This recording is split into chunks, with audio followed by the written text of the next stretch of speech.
Hi, this is Cheryl coming to do a review and a recap on Season 2, Queen Sugar, Episode 13.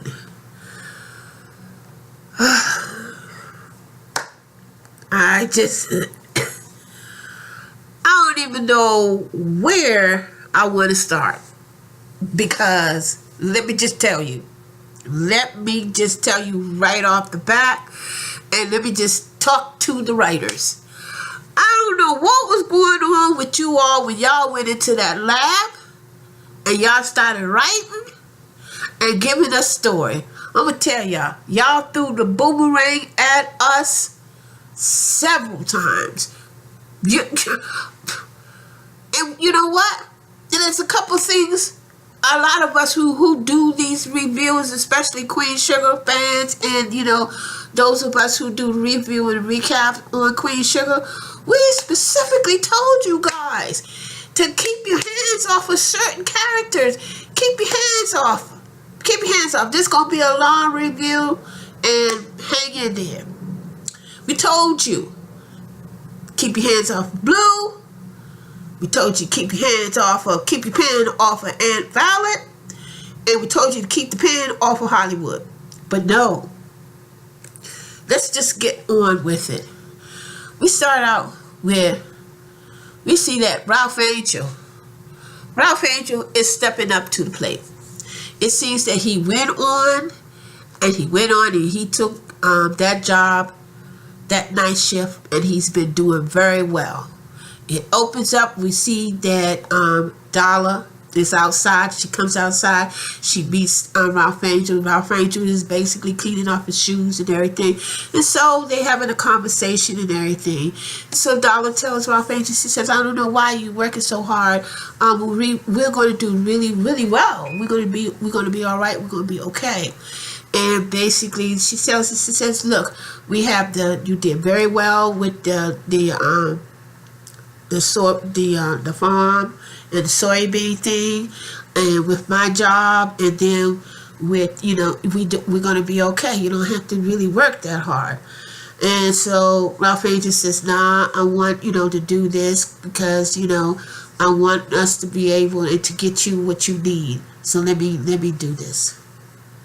Okay, we go on and we see, and we told you, writers. We specifically told you, okay, we find out. We see Aunt Violet sitting in the doctor's office. And she's got this look on her face. And she's got one tear coming down off of her face. And we finally find out what's going on with her. Aunt Violet does not have fibromyalgia. What she has lupus. Now, anybody who know what lupus is know that disease is a chronic disease, and it hits the joints. It's inflammatory because it's a hard health challenge. And while the doctor was telling Aunt Violet what was going on with it, she was just sitting there and she was just like amazed with the information what the doctor was telling her. The doctor says, look, you tested for this, but basically it is manageable if you follow, if you do all the things that basically we prescribe for you to do. You will be able to handle it. Writers, why did you have to? You know what? I'm not feeling this, but I understand it. Because what this is going to do, this is going to cause the siblings to step up to the plate and to do what they got to do. Okay. We find out that Aunt Violet has this disease. Then we go on and we see that Nova is in I'm jumping a little ahead of myself, but Nova is in a cafe having a chit chat with her best friend, and Nova is telling her best friend her best girlfriend that, you know, she had to break it off with the doctor, which I ain't happy with that, Noah, and I ain't happy with that, writers. You did basically say that, you know, Robert is out the picture. I'm kind of thinking that Robert might be back in the picture, but we don't know. But make a long story short, Nova has left. And one of the reasons why she says she's left is because she was basically seeing herself doing things that she normally wouldn't do. She was wearing things that she normally, you know, wouldn't wear. And so she was getting ready to say something else about the relationship between her and Robert until we see Calvin. He walks in. But Cap have not yet seen Nova, but Nova have seen Calvin. And you should have seen the expression on Nova's face. I mean, the camera zoomed in, and I'm just like, she went from one expression to another. And you could see all of everything was going through her mind as to what they were going through when they were together and everything. And then finally, Calvin noticed that Nova was there in the cafe. And the girlfriend was like, yo, Nova, are you here? What's going on? And so Calvin came over. They greeted each other. The passionate look was at each other. And they started Calvin and Nova started having the conversation with each other. It was like the girlfriend wasn't even there, but the girlfriend said, look, why don't I just kind of sort of step aside and y'all go ahead and do y'all thing. And so that's when Nova said, no, we're gonna go ahead and we're gonna complete, chilling and hanging out together. And so that's when Calvin asked Nova, he says, can I call you? And she says, yeah, you can call me. And so we go on. And so we see that Blue is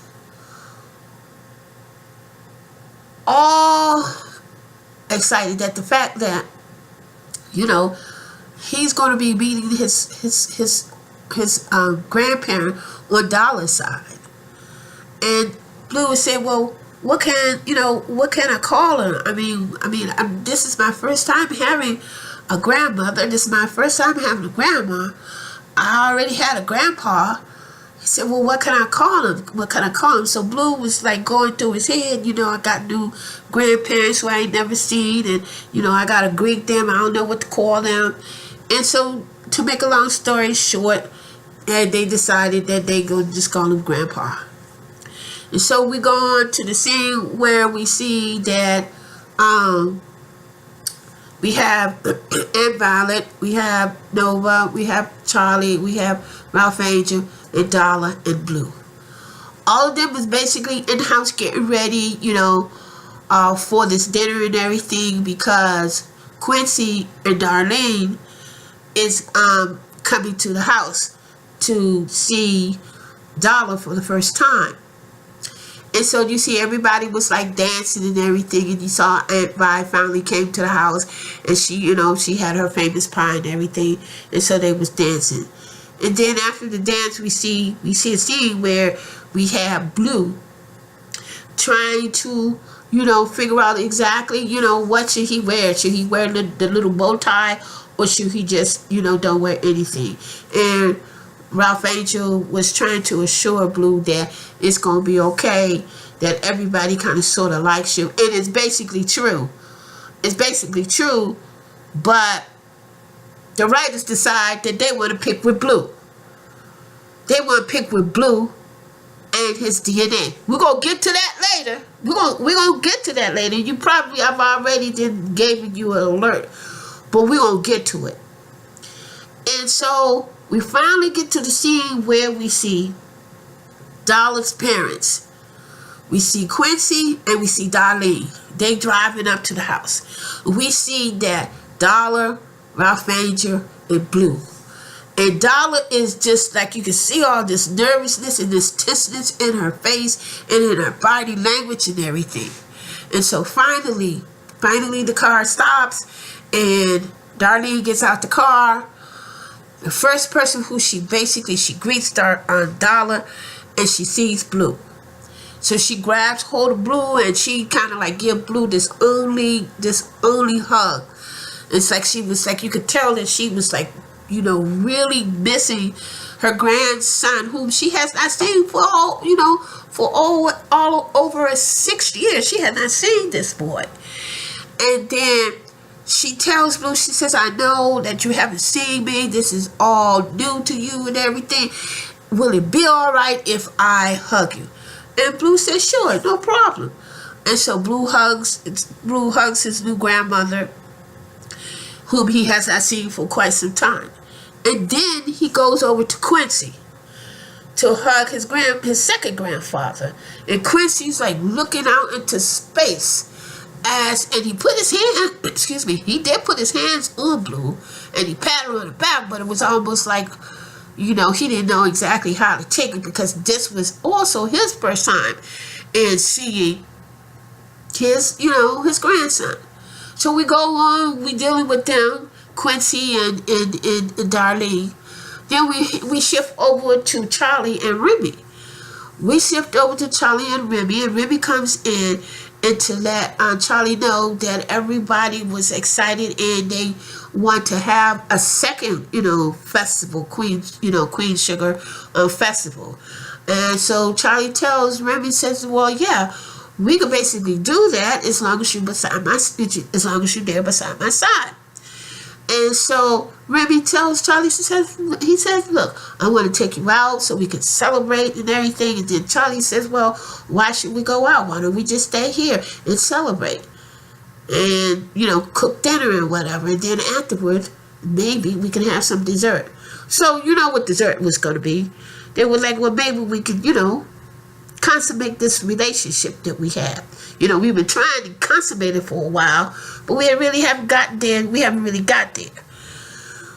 And so we go over to the scene. Now we're at the dinner table over at the farm.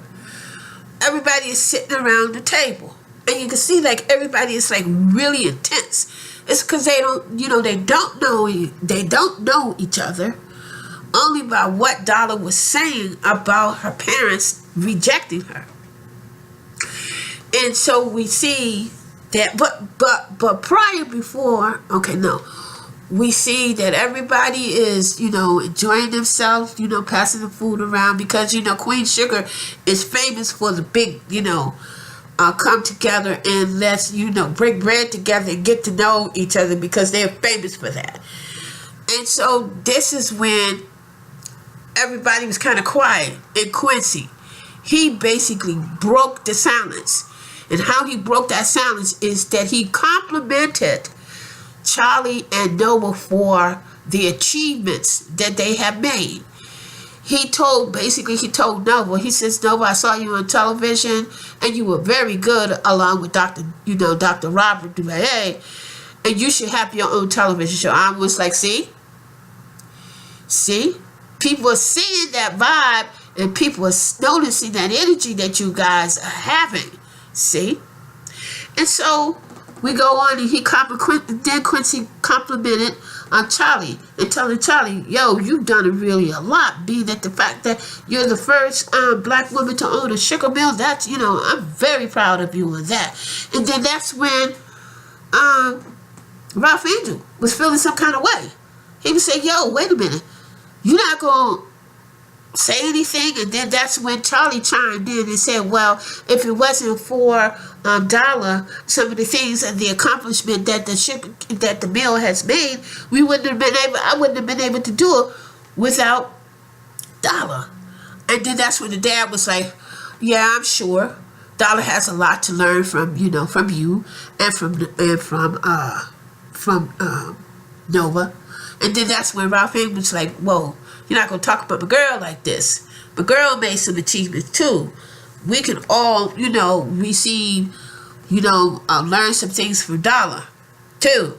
And so that's when everybody was kind of like, chiming in a little bit. And then that's when Aunt Violet came in and chimed in. Well, it seems that everybody was backing up Darla. The Borderlines was backing and had Darla's back because Darla is a part of the family. And you're not going to come in and try to, bash Darla due to the fact we also know that, yeah, she was a crackhead. We know all of this. But we also know that she's basically have cleaned and is cleaning herself up. So you're not going to come in here and start doing some bashing. We're not having it. And so, okay. We get on and we see a scene after the dinner. We see a scene and we find out some stuff. Writers, I'm telling y'all. Y'all throwing boomerangs and the boomerangs are coming back. We find out that Darleen, Darla's mother, has been sending money for Blue. I was like, what? So, am I hearing it right? Darla is somewhat supporting it, even though she knows that her daughter was a crackhead, smoking a pipe, hanging out, but you were still sending money. We find out that Darleen was sending money and everything, and Darleen was having this intimate conversation between Aunt Vi. And she was telling Aunt Vi, she says, I really missed them. And she said, me sending money was my, only my way of kind of sort of like staying connected. So we finding out that Darla was still kind of connected, but at the same time, she was kind of distant too. So I was like, yo, we get ready to find out some stuff. So Darleen is not what we think that Darla has told us that what her parents is. Oh, we're going to find out some more. Then this was when Aunt Violet tells Darleen, she says, look, you're here now. And so basically you can't make up, but you can, get a chance. This is your chance to kind of like bond with your daughter and bond with your grandson. Okay? So we get on and we see the scene where we get on and let me go do this one. We get on and we hear this knock at the door. And we see that Remy, because I'm going to do Nova and Calvin by itself. We see Remy and we see Charlie. Charlie comes at the door. She has a little silk kimono on. She has a little dark lingerie on. She got her hair down. She's smelling good. And Remy comes to the door. She takes Remy by the hand, sitting down on the thing. She's opened up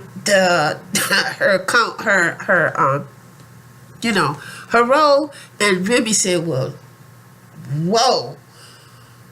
He sees Charlie's body, and Charlie's body was ripping. Charlie's body was tight. And so they started getting into it. And then this is when we have, Charlie was having the conversation and Remy was having the conversation. And Remy was telling Charlie, look, I'm not one of those men who just gotta hit it and quit it. He says, I'm kind of person, I'm like a relationship person.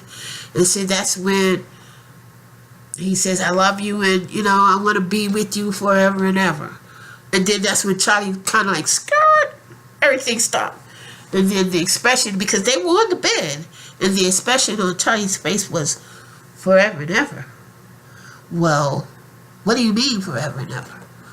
And then that's when Charlie tells Remy, she says, we really have the conversation about what's going on in our future and what we want to do with this relationship that we're developing. And so that's when Remy asks, well, do you want to get married? Do you want to have kids? And Charlie like, whoa, roll your horses. Nah, I don't want to have any kids right now. I just get down in a divorce. But really what I want to do is just kind of like get some, because I ain't had none in a while and I need some.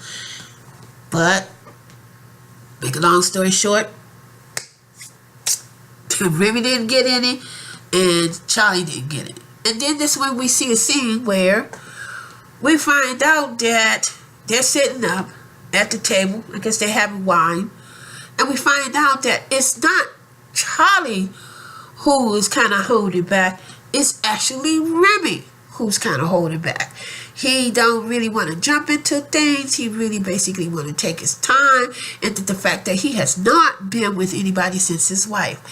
And so he tells Charlie that I'm willing to wait for you, even though I know it's going to be some time. It's going to take some time for me to kind of, deal with what's going on with my emotion, because I haven't been with anybody. And so he's telling I'm willing to wait, but I'm thinking to myself, I don't know. I'm getting hot, guys. Excuse me. I'm willing to wait, and I'm saying to myself, wait. Is that going to be beneficial to you? But we're going to find out. But anyway, let's get on with Nova. Nova's sitting in the house. Nova's chilling. Nova has a glass of wine. Nova's in the dark. She's got little silhouettes going. Then all of a sudden we hear a knock on the door. She goes directly to the door. Now, mind you, this is the 21st century, 2017. I noticed she doesn't even have a peephole where you can see who's at the door. She just goes on and opens up the door. That could have been anybody. And matter of fact, that could have been Robert. But it wasn't. We know who that was. That was the man. When I say the man that Nova is really in love with. And she knows that she's in love with. And so Calvin comes in. He has this intense conversation with her. He tells her, all my life I've been doing things that people been wanting me to do. They wanted me to become a policeman because my family wanted a policeman. They wanted me to get married because they felt that I needed to get married. They wanted me to have kids. My wife wanted to have kids, so I had kids. I really, really haven't done anything for myself until I met you.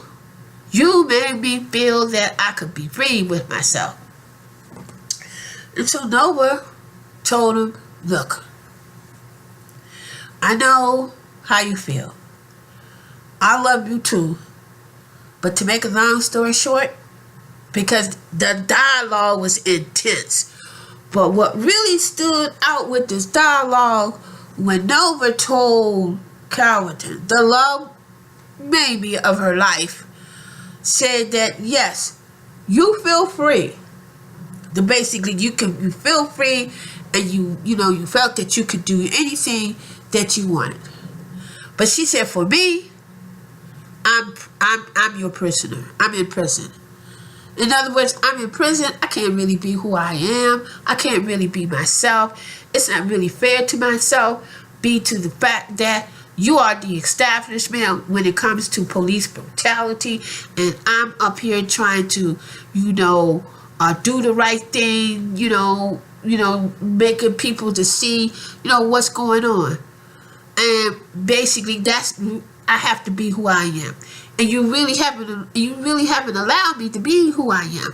And then that's what Calvin said, I didn't really try to stop you from being yourself. And she said, no, because really, you really hasn't. Every time I would talk about, certain brutalities and stuff was going on, we would always fight about it. We would always argue about it. And which basically Nova is basically correct.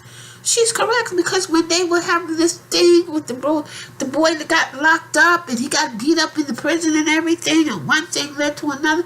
So basically she's saying, I can't be with you. It would be fair to you. It would be fair to me. I will be living a hypocrite. I'm coming home to a white man. Not only am I coming home to a white man, I'm also coming home to a policeman. And so basically, I thought that they were going to, basically get it on, but personally, they didn't. I mean, the intensity, the energy, and everything was there, but they didn't. In which basically, I'm kind of proud of Nova. I mean, I know it was hard for you, Nova. I know it was hard for you. But you're going to be all right. Because you're for the people. But you're also sacrificing yourself to be for the people. And you're neglecting yourself as when it comes to trying to find love. And I basically still believe that Robert is your equal. Robert is your equal. And you know that, but you won't let yourself, you're afraid. That, like you was telling your girlfriend, you were afraid you were losing yourself. And basically your girlfriend was kind of sort of looking at you, kind of twisty-eyed and everything. She was like, all right. So you feel that way. So we go over and we see Darleen and Darla sitting outside. It's nice. They just chilling and everything. And Darla was feeling her wild oats. When I say wild oats, you know how the young people, how the old people used to say, you feeling your little self, you smelling your little self. You think you're grown now. And so Darla, they started having, so Darleen tells Darla, says, I see that you're comfortable here, and it seems like you're enjoying yourself. And Darla says, yeah, it's because the stability and stuff that I have in here. I have a family here. And then that's when Darla got, so she was like, well, respectfully, when I try to call you and when I was trying to reach out to you and when, you wouldn't even pick up the phone and everything. You disregarded me and everything. And I was like, well, go ahead, Darla. Go ahead and tell them how you feel. But wait a minute. Darleen, Joe Frazier, Darleen, and Muhammad Ali. You shouldn't have done it. Because Darleen came out swinging. She said, how dare you say this to me? We did everything we could to support you. We called you, we sent you money, you were begging us for money, you told us to come and get you, you crying over the phone, you crying, because you withdrawing and you need to get a fix, and you tell us that you're coming home and we come and get you, and we're there. And I was like, boom, Darleen was going for the knockout. And she said, you had said that you would clean several times. You told us this several times, and we didn't believe you and everything. Because you've gone down this road before. And I was like, oh, Darla, you messing with a pit bull. Mama is telling you. But Mom kind of, she said, you know what? At first we didn't believe you. And I didn't believe you. She said, but this time, this time, I believe you. And so that's when Darla took whooping number one. She took whooping number one. She took whooping number one. And then she said, I believe you. And I believe you. And that's when Darla went on and apologized to her mother and told her mother that I'm basically sorry for everything that I basically put you through. And then that's when Darleen came back and punched some more. She said, you don't realize what you did to your father. You don't realize what you did to your father and how this affects your father. You just don't know. Darleen was sitting down at first, but then she got up. And then that's when Darla was like, you know, she's always looking real frail looking. And that's when Darla was like, she took it. She took it. But then we saw her father, Quincy. Now, Quincy and Darla is his only child. And she goes to the father. And Quincy, it's almost like it was a tag match with Darla and Quincy. They were like boxing Darla. And Quincy said, okay, I believe you. You making amends, you cleaning yourself up, you going to your programs, you going to your AAA and everything like this. And she says, if you're trying to stay true to yourself and be, know thyself and all this kind of stuff, then you need to tell Raph Anger the truth. And I was like, wait a minute. So you trying to tell me Darla had us thinking that Quincy and Darleen was bad parents. And basically, they weren't bad parents. They basically loved this girl, and they did everything for this girl. And before Darla went to the father, Darleen told Darla, we had to pull back from you. You broke our hearts and everything. In order for us to protect ourselves, we had to put a shield up there. Because if we didn't, you would have broken us. And we can't afford that. And in order for us to heal and survive, we had to step back. That's basically true. When you're dealing with crackheads, they will put you through a whole bunch of stuff. They will lie, they will cheat, they will do anything to get that next fix, to get that money, to do anything. So when Quincy came, and she went forward to the father, and certain fathers were very stern and very, principled about themselves. He specifically told us that you got to go and tell Raph Anger the truth. And I was like, rioters? We told you. But we didn't say so much about Raph Anger. Because we were kind of getting tired of Raph Anger and all of his whining and me. But it seems like Raph Anger in this particular episode was trying to redeem himself with us. He went on and took that second job. He went on and made a profit. Then that's when he told his sisters when they were at the house that they made a profit, and that Prosper kind of made a mistake with the figures, and come to find out that they kind of sort of made a profit of 20%. And so Charlie and Nova told Raph Anger, that's a good job.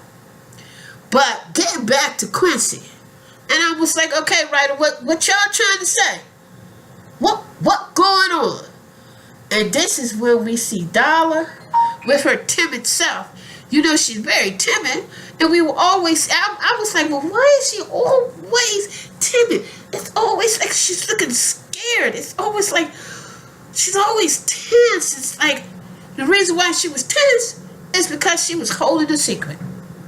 She was holding a secret for 6 years. And I was like, and then she went on and she said, Raph Anger, I have something I have to tell you about. And Raph Anger tells Darla, he says, what is it? You're scaring me, Darla. What is it? And she said, well, when I was getting high and I went to Washington, D.C., and I came across some of this crack that's more potent than I had ever had. So I did all kinds of stuff out of my mind, and I don't know what happened or anything. And I basically had sex and everything, and I basically got pregnant. And then this is when I was like, oh shit. And she tells Raph Anger, she says, well, Raph Anger said, What is it? And then you can see the expression on Raph Anger's face. She says, I hope you don't hate me after this of what I'm about to tell you. And I was like, what is it? What is it? She tells Raph Anger, she said, Blue may not be yours. I was like, oh my God. So you're telling me, writers, that y'all we told you not to mess with Blue. But you want to go on and mess with Blue. And you want to throw his DNA in there. You want to say that Blue is not Raph Anger. And you know that Raph Anger loved this boy from the ground up to the bottom of his little head. And you can see the expression. Raph Anger heart has been broken. Now we didn't really like Darla from the beginning. But we had suspicions, from the beginning, because we was thinking that she might have been the one who might have planted that little so-called thing about the will. But we found out that she knew it. But here, this right here, I don't know. This was a boomerang and a half. A boomerang. For you writers, we told you to keep your hands off of 3 people. We told you. We said Blue. We said Out Violent. And we said Hollywood. And we said Hollywood. But no. You want to mess with Blue's DNA. You want to mess with Blue's. And I can see why it's called inherit. I can't pronounce the word inherited. My sinuses. I can see that. Because if Raph Anger's thinking that he's this boy's father, and he finds out he's not the boy's father, that's gonna mess his legacy up. Not really mess his legacy up. It's because Blue was mentioned in the will when his grandfather was on his deathbed, and he gave the land to Raph Anger. And his father mentioned Blue, told him to take this land, you and Blue, y'all work this land out, make something of this land. And then we come to find out that Raph Anger may not be the father. And basically, we were stunned. Dude, I'm sitting there. I went to sleep. I looked at it twice on because I said repeat it and then repeat it so you can look at it. I looked at it twice. I couldn't even go through the second round. It's because I was still devastated at the fact that the writers wrote in and messing with Blue's DNA. Now we got to go on and find out who the dad is. Then we got to wait to episode 14 to find out who the dad is. Or we got to wait to season 3 because the father seems like, Quincy seems like he might know who the papa is. So that means that Darleen and Quincy are going to be around for at least maybe 3 or 2 more of these episodes so we can find out who the papa is.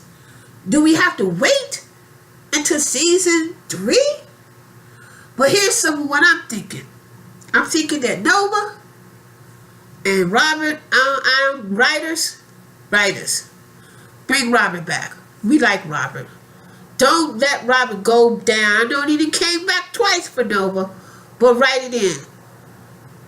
Write it in, and write it in the fact that Nova's going to have to come to a solution with.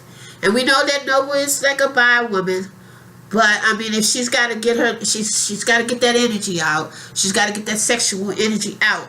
So, you do what you got to do, but put Robert back into that scene.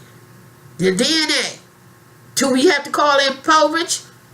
mom, whatever that guy that does the DNA, you are not the father. Well, we need to find out who the dad is. And we want Raph Anger to be the father. Raph Anger is the father.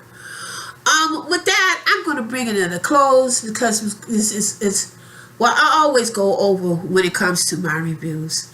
I'm learning, I'm trying to find a style that's going to fit who I am as far as doing my reviews and doing my previews. You guys know I told you that I'm only dealing with 2 right now, so I can get comfortable in how my style, what type of style that I'm looking for.